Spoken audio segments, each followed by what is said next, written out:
And what's up, everybody? Welcome back to the channel. It is your boy Cheap Ludes, and this is what I would like to call part one of the 2K22 farewell tour. Right, you might be asking, why do we need a farewell tour for this game? It's still technically alive. Well, there's absolutely no new content, and you know what? I feel like giving this experience a bit of a send-off and a bit of a, a logging of history. So over the course of the next week or so, I'm going to go ahead and do a few videos about, kind of this year in 2K, whatever. Starting with this one, my favorite player at every tier in NBA 2K22, my team. In addition to a final tier list set of 5, obviously, one point guard through center, and then I'm going to finish it up with the documentary. I know people are already documentaried out because DBG put out like 4 of them, but I feel I can bring a unique spin. So with that being said, what are my 3 favorite cards at every single tier in NBA 2K22, my team? Note, I said favorite, not the best. We'll start with gold. Now, Ty Lue obviously has to be there.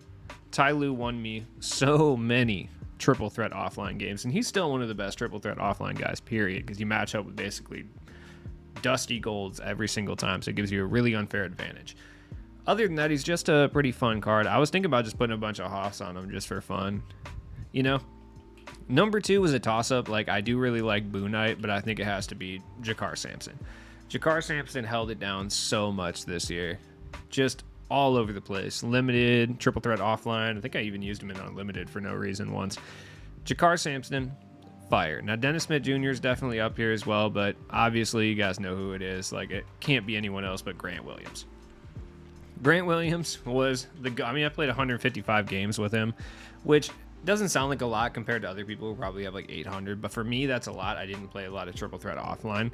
So for any card to eclipse even 100 games, period, especially with the fact that I switch my team all the time because I'm like a crackhead, Grant Williams is up there, though. I mean, I don't need to go in and talk to Grant, or I don't think I'm talking to Grant Williams. I mean, that's like one of those situations, like the people who see like the Virgin Mary in a pancake. Like, I'm going to talk to this card and have it talk back to me.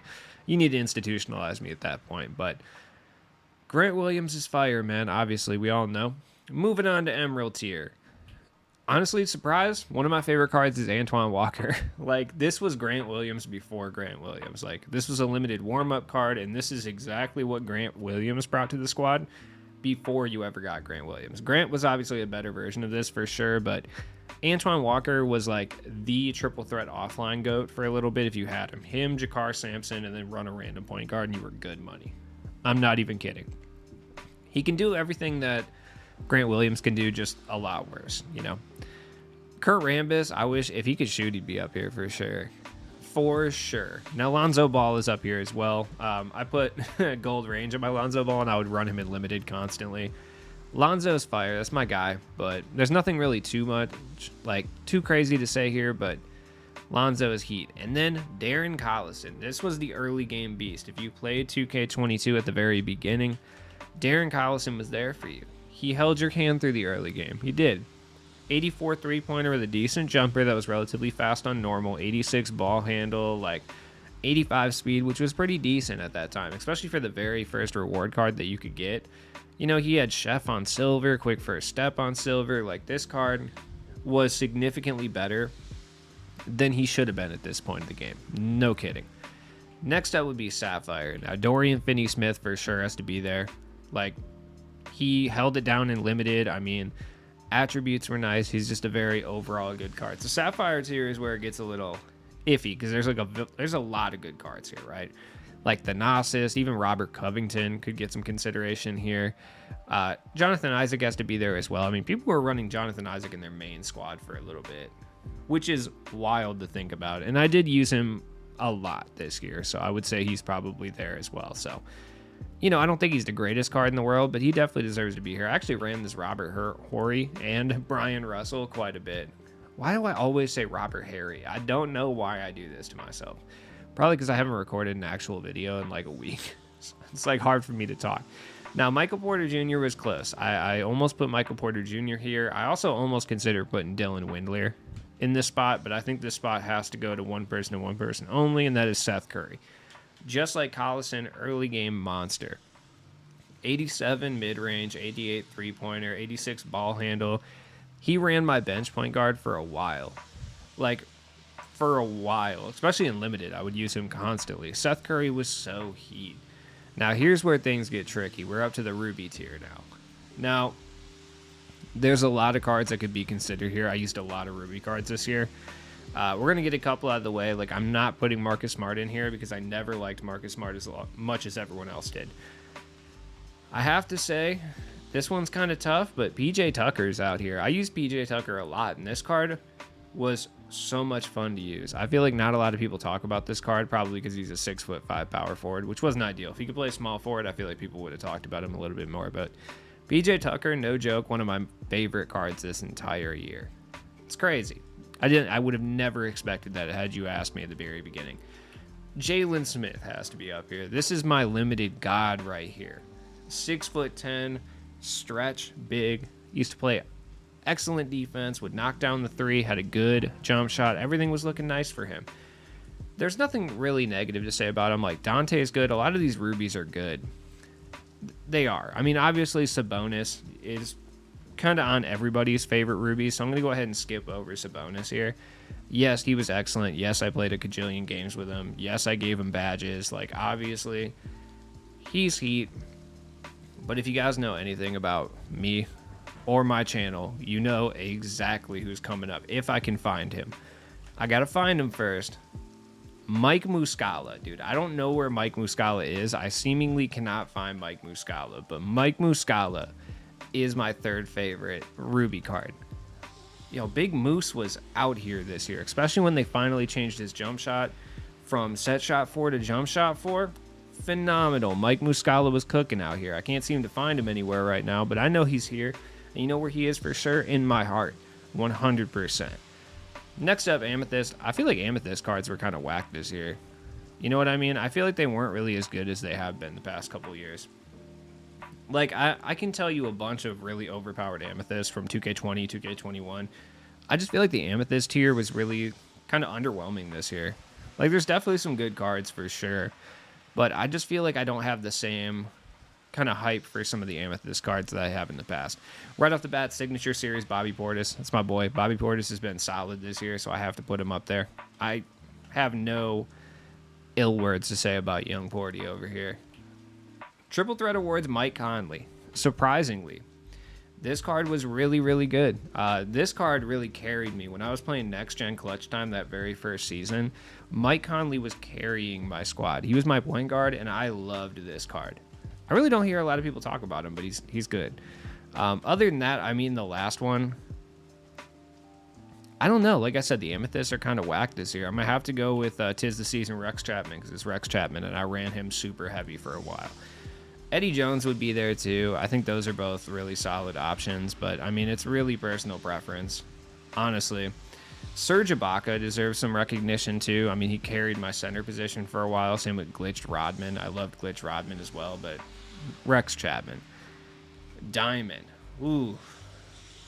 Diamond's tough. I didn't run a whole lot of diamonds here. Who were my favorite diamonds of the year? Man.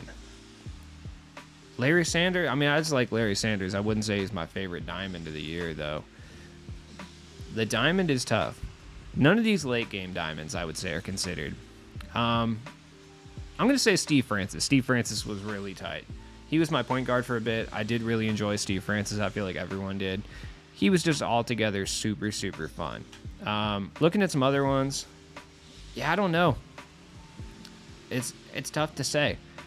Where is Glitch Trey? Glitch Trey absolutely deserves to be here. I have to find Glitch Trey. Louis Dampier is up here too. I'm gonna say Glitch Trey and Louis Dampier are my other two favorite diamonds of the entire year. Come on, it's Glitch Trey, dude, which apparently I sold at some point. I guess I just don't have Glitch Trey anymore. Either way, Glitch Trey absolutely deserves to be here. And then Young Louis, of course, dude. Young Louis is the GOAT. This was my point guard for a minute, dude. Young Louis is phenomenal. He was an excellent point guard, dude. He really was, especially for the early game. I feel like this card got slept on so much. He wasn't the greatest defender, but he was faster than a lot of cards in the game at the time. In addition to that, he had a very easy-to-time jump shot. He moved well. Did he have the best dribble moves? No, but if you knew how to operate him, he was definitely solid. Pink Diamond. I'm going to have to say Iced Out Terry. I know it's like a cop-out answer, but this dude carried me for a long period of time, so Iced Out Terry deserves to be one of my favorite 3 pink diamonds of the entire year. Other than Derry, though, I don't know. Yeah, this is tough. I would probably have said Michael Redd if I actually got him on time instead of like 9 months till late. You know what I mean?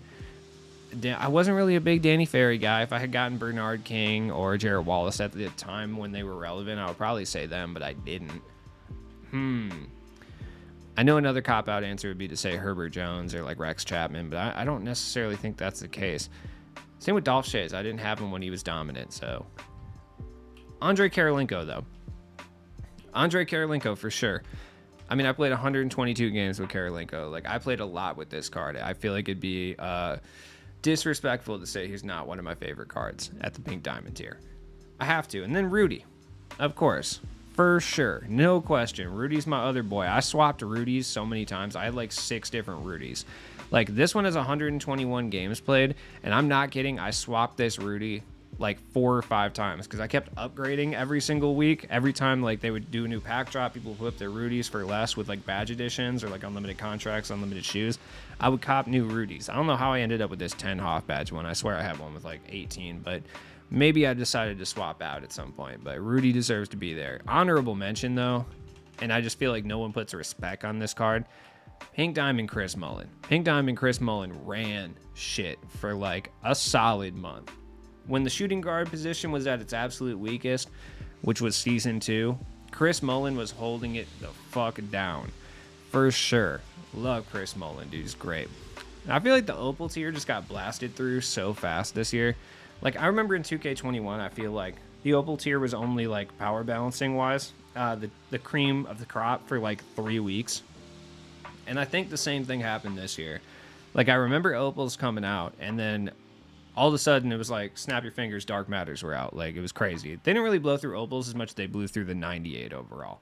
The 98 overall was done. That was not the cream of the crop ever, I don't think. I think they just kind of went from 97 to like 99, honestly. As far as my favorite cards, I'm going to say Tim Duncan. Power Within Tim Duncan is up here. The fact that they made Tim Duncan valid and relevant this year was great. I ran Tim for a minute. That guy was sick.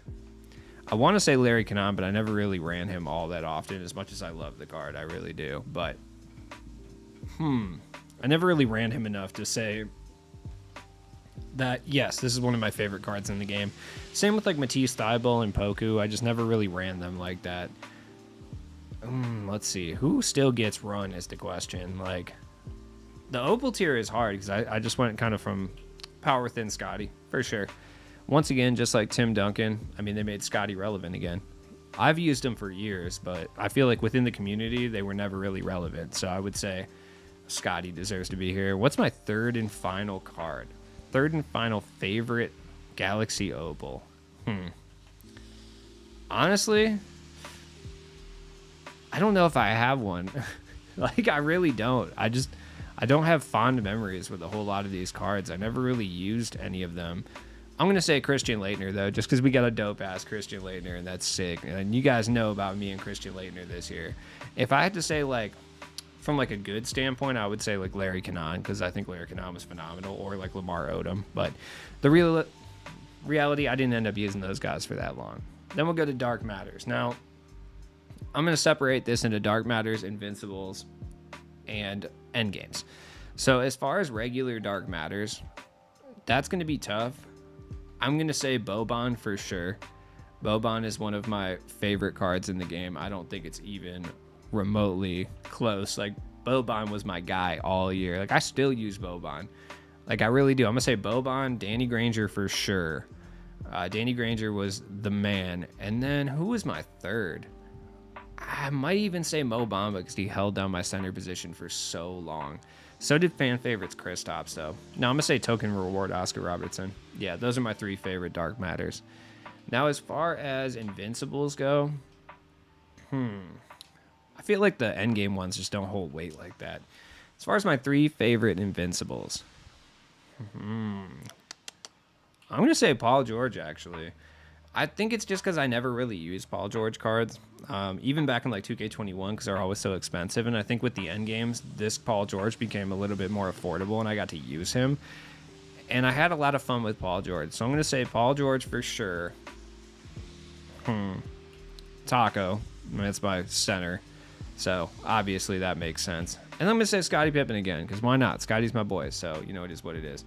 Now, I would say endgame Scottie Pippen for my 3 favorite endgame cards, but there is no endgame Scottie Pippen because they disrespect my boy year in and year out, all day, every day. So, yeah, I don't know. I didn't really use endgame cards to the very end, so I'm just going to say T-Mac, this T-Mac because I'm on current gen, or I prefer to play current gen is what I should say. I'm going to say this T-Mac, this Kristaps, and,